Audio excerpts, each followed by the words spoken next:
오늘은 호세아서를 중심으로 말씀을 증거하겠는데요. 여로보암 2세 왕 때 호세아서가 기록되었는데 여로보암 2세는 악한 왕이에요. 그런데 아이러니하게 경제적으로는 굉장히 번성하고 평화가 지속이 되고 경제적으로 좋아지고 평화가 오래되니까 이스라엘 백성들이 우리가 이제 뭔가 좀 해냈다라고 하는 자부심도 강한 그런 시절이었습니다.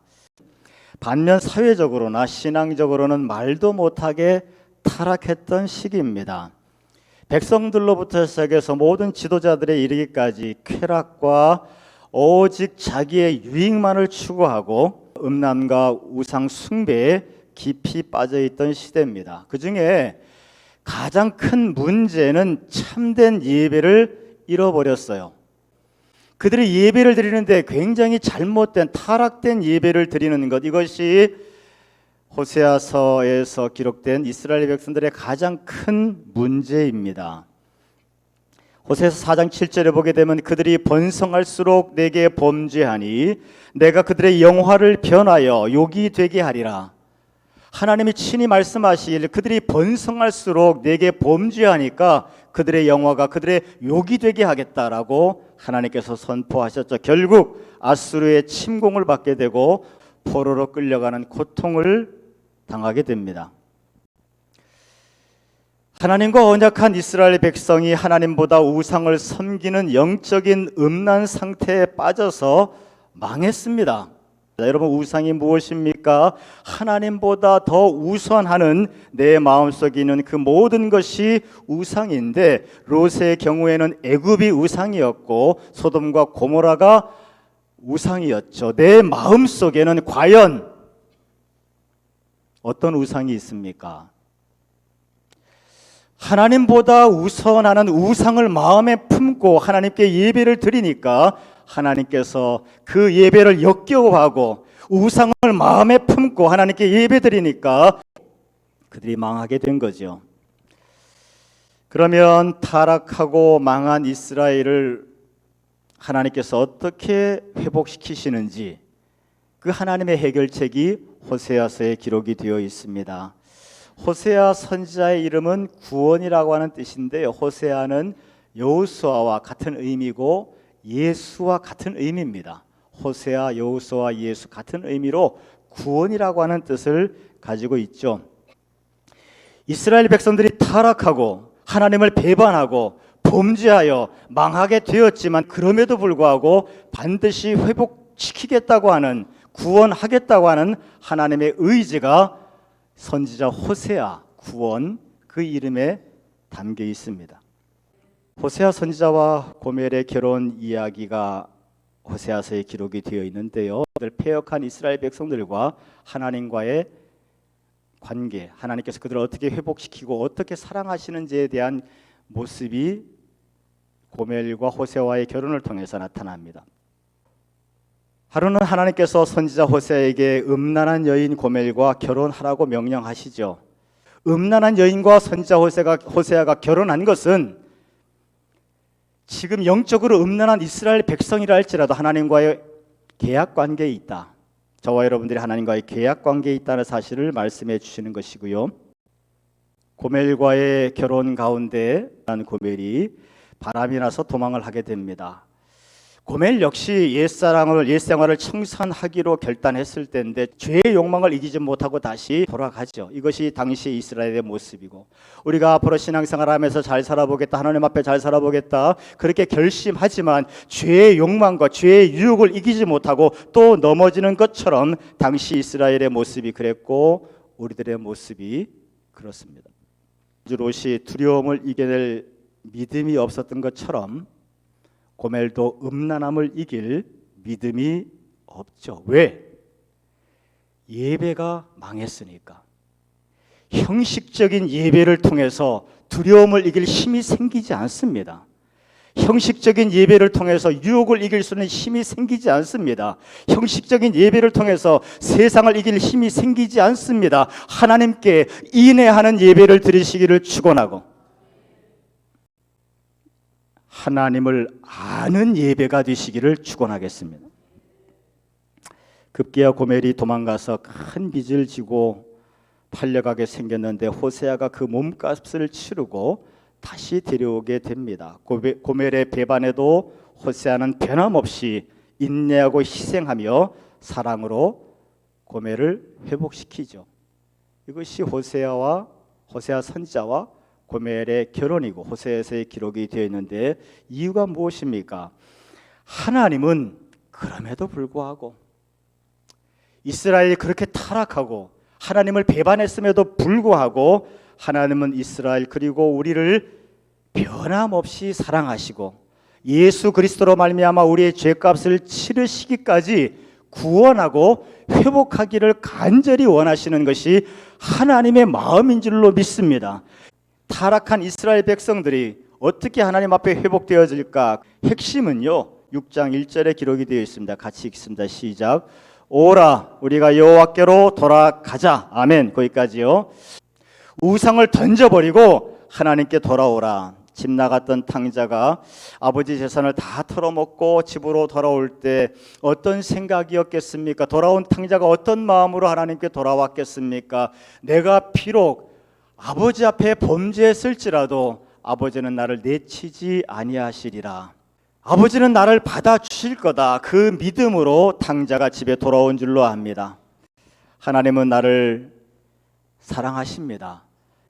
우리가 타락했고 우리가 범죄했고 하나님 앞에 패역한 예배를 드렸지만, 그래서 망했지만 우리가 하나님 앞에 돌아온다면 하나님은 1절 2절 낫게 하시고 싸매 주시고 살리시고 일으켜 주실 것이다.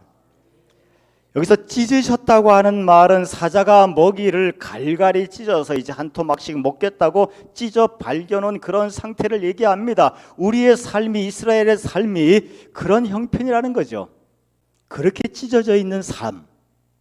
하지만 하나님은 그 모습을 낫게 하시고 싸매주시고 살려주시고 일으켜주실 줄로 믿습니다. 본문의 말씀처럼 우리가 정말 하나님 앞에 진심으로 돌아오고 겸손하게 돌아오고 간절히 돌아오고 하나님이 나를 사랑하시는 것을 믿음으로 돌아온다면 하나님은 변함없이 우리를 낫게 하시고 싸매주시고 살려주시고 일으켜 세워주실 줄로 믿습니다. 회개하고 돌아오라 하시는데, 이스라엘이 지은 가장 큰 죄가 무엇입니까? 6절에 기록된 것처럼 예배의 타락입니다. 우상을 마음에 품고 하나님께 예배드렸던 겁니다. 하나님보다 더 귀하게 여기는 것들이 너무나 많아서 바알을 마음에 품고 예배드리는 것이 하나님께 얼마나 역겨운지, 그들이 번제로 드렸을지라도 하나님은 역겨웠고 빠짐없이 예배를 드렸다 할지라도 하나님은 역겨웠죠. 그들이 돌아오라고 하시는데 회개해야 되는데 가장 크게 회개해야 될 것이 예배의 타락입니다. 하나님께 예배를 드렸다고 하는데 삶의 변화가 없습니다. 우리가 이 시간도 예배를 드리고 돌아가서 삶의 변화가 없다면 타락한 예배입니다.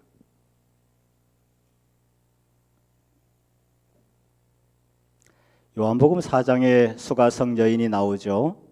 한낮에 물을 기르러 갑니다. 새벽이나 저녁에 시원할 때 물을 기르러 가야 되는데 한낮에 간다고 하는 것은 사람들의 눈총이 무섭다는 얘기. 다시 말해서 이 여인은, 수가성 여인은 상처가 많은 여인이고 고통스러운 삶을 살아가는 여인이고 외로운 여인입니다. 누구도 상대해 주지 않으니까요. 그가 예수님을 인격적으로 만났을 때, 수가성 여인이 예수님을 인격적으로 만났을 때 삶이 회복되어지고 더불어 예배에 대해서 예수님께 묻기 시작합니다. 하나님께 돌아온 수가성 여인은 예배가 회복이 되었고 연하여 삶이 회복된 줄로 믿습니다. 예배가 회복된 수가성 여인은 마음이 회복되었고 삶이 회복되었습니다.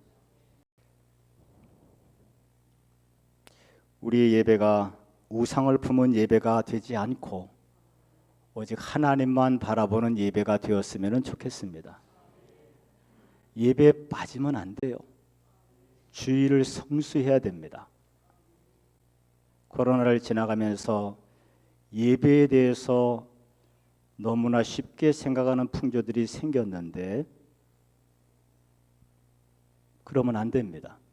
지난번에 방송을 듣다 보니까 아침에 아들이 학교를 안 가려는 거예요. 그래서 아빠가 문을 쾅쾅 두들기면서 얘야 학교 가야지 라고 막 소리 질렀더니 아들이 싫다는 거예요. 피곤해서 못 가겠다는 겁니다.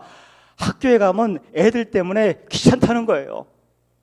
자기 안 가야 되는 이유를 쭉 얘기하는 거죠. 아버지가 문을 쾅쾅 두들기면서 그러면 네가 학교에 가야 되는 이유를 두 가지 얘기했겠다. 첫째, 너는 나이가 47살이고 넌 학교 교장 아니냐.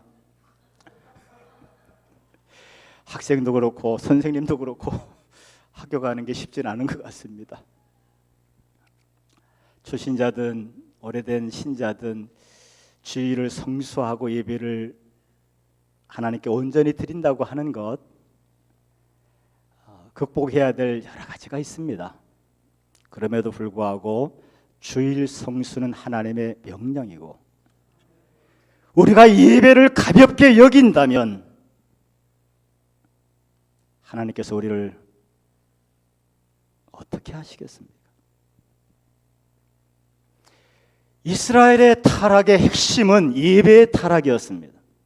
이스라엘의 예배가 잘못된 것은 두 가지가 빠졌어요. 우리 한번 6절을 읽고 나서 말씀을 드릴까요? 시작. 나는 인애를 원하고 제사를 원하지 아니하며 번제보다 하나님 아는 것을 원하노라. 다시 말해서 이스라엘 백성들의 예배가 잘못된 두 가지가 빠진 것은 무엇이냐? 인애하지 않는다는 거예요. 그리고 하나님을 알지 못한다는 겁니다. 예배를 드렸는데 예배에서 인애가 빠졌고 예배에서 하나님을 아는 것이 빠졌답니다. 그저 몸만 왔다 몸만 간 거예요. 인애가 빠졌습니다. 하나님을 아는 것이 빠졌어요. 여러분, 인애가 무엇입니까? 우리가 룻기서를 했기 때문에 이제 너무 잘 아시잖아요. 어떤 상황 속에서라도 어떤 조건, 어떤 힘든 상황이 있어도 변함없이 희생하고 헌신적으로 사랑하는 것이 인애입니다. 룻이 그 인애를 행한 여인이고 보아스가 그 인애를 베푼 사람인 줄로 믿습니다. 예수님 역시 십자가를 지지 않아야 될 이유가 수도 없이 많습니다. 그럼에도 불구하고 변함없이 십자가의 희생을 감수함으로 우리에게 생명 주신 줄로 믿습니다. 그래서 룻이 인애고 보아스가 인애고 예수님이 인애인데 이 인애는 계약 용어라고 말씀을 드렸잖아요. 계약은 쌍방이 있습니다. 하나님께서 우리에게 인애하시듯이 우리도 하나님을 인애함으로 예배를 드려야 되는 거예요. 이런저런 상황이 있을지라도 변함없이 희생적으로 예배를 드리는 것이 인애하는 예배입니다. 너희들의 예배에는 인애가 빠졌다. 희생도 없고 너무나 수시로 변한다. 이래서 못 드리고 저래서 못 드리고. 두 번째는 뭐가 빠졌습니까? 하나님을 아는 것이 빠졌습니다. 하나님을 안다고 하는 것은 수없이 말씀드린 것처럼 우리가 설교 때 하나님의 말씀을 들었으면, 예배 때 하나님의 말씀을 들었으면 그 말씀이 지식이 되고 그 지식이 감정이 되고 그 감정이 의지가 되고 그 의지가 이웃 사랑의 행동으로 나타나야 될 줄로 믿습니다. 비로소 그 사람을 하나님을 안다라고 얘기하는 거예요. 너희들은 예배를 드렸지만 왜 이웃 사랑하지 않느냐? 예배를 드리고 말씀이 머릿속에는 남아있을지 몰라도 그 말씀이 왜 심장을 움직이지 않느냐? 그 말씀이 왜 너희들의 의지로 결단되지 않느냐? 그 말씀이 왜 이웃에 나가서 사랑으로 표현되지 않느냐?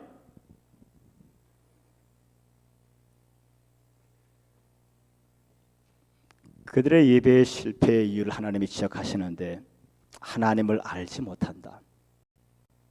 너희들의 예배를 통해서 왜 하나님을 알지 못하느냐? 지식이 감정 되시기를 바라고 감정이 의지가 되시기를 바라고 그 의지가 이웃 사랑으로 드러나시기를 주님의 이름으로 축원하겠습니다.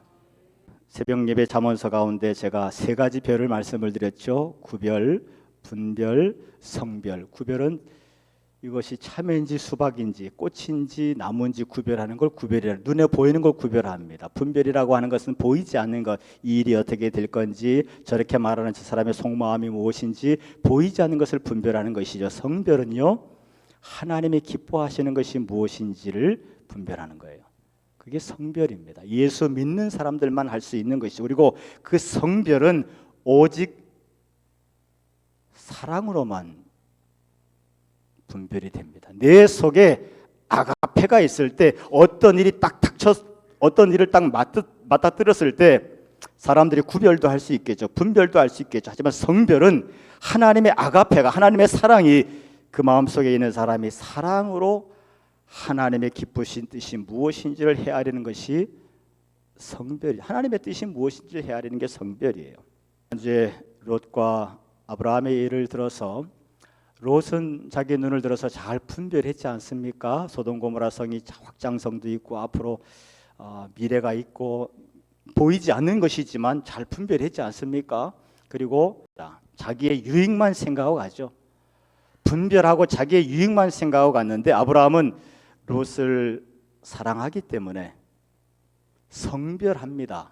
그래서 양보하지 않습니까?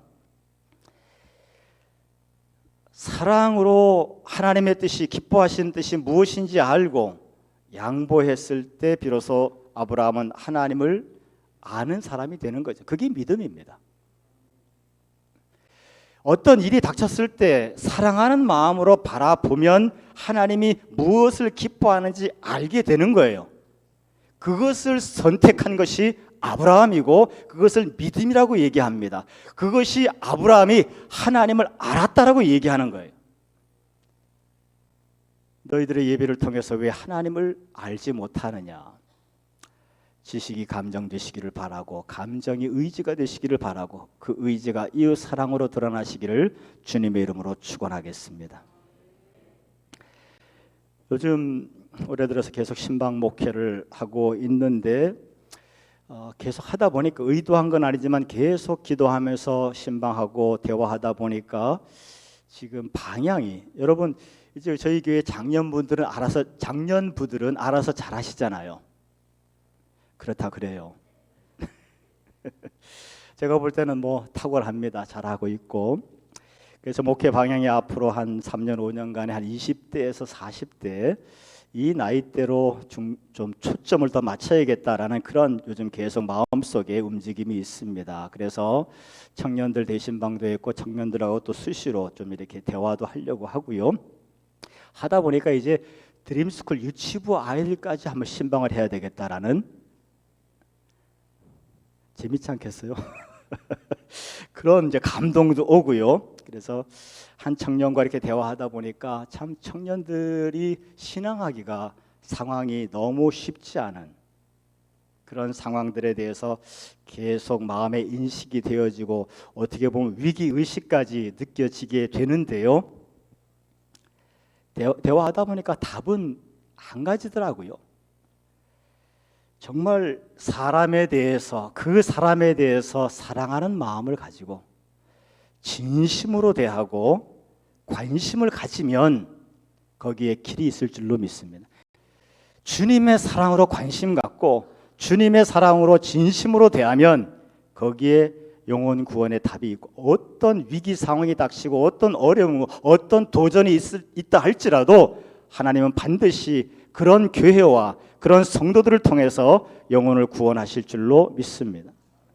그러면서 다시 한번 깨달아지는 게 본질로 돌아가는 것 밖에는 교회가 더 이상 선택할 것이 없다. 신앙하기에 위기적인 그런 어려움들이 닥쳐오기 때문에 결국 답은 사랑인데 그건 기독교의 본질이거든요. 그러니까 교회가 본질을 회복하는 것만이 더 이상 살 길은 없다. 이런 답이 나오죠. 그래서 다시 한번 깨달아지는 게 이 위기 상황으로 넘어가는 분, 영혼을 구원하기 어려워지는 이런 상황이 되어지는 것 너무나 감사하더라고요. 정말 하나님께 예배한 자들이 이웃사랑을 실천하게 될 때 그때 영혼 구원은 하나님의 은혜 가운데 이루어질 줄로 믿습니다. 그 위기 상황이 하나님의 놀라운 계획인 거예요. 본질을 회복할 수밖에 없도록 하나님께서 우리를 밀어 넣으시는 것이 감사한 일이죠. 예배를 통해서 하나님의 사랑의 실천이 우리에게 있기를 축원하겠습니다. 오늘 말씀을 정리합니다. 하나님 앞에서 이스라엘 백성들과 우리가 범죄해서 내 삶이 찢어졌을지라도 하나님은 반드시 낫게 하시고 싸매주시고 살리시고 일으켜 주시기를 원하시는 줄로 믿습니다. 우리가 하나님 앞에 돌이켜서 진정한 예배자가 되어 인애와 하나님을 아는 예배를 드린다면 내 이웃들을 더욱더 크게 축복하실 줄로 믿습니다. 하나님께 돌이키시기를 축원하고 인애와 하나님을 아는 예배자가 되시기를 주님의 이름으로 축원합니다.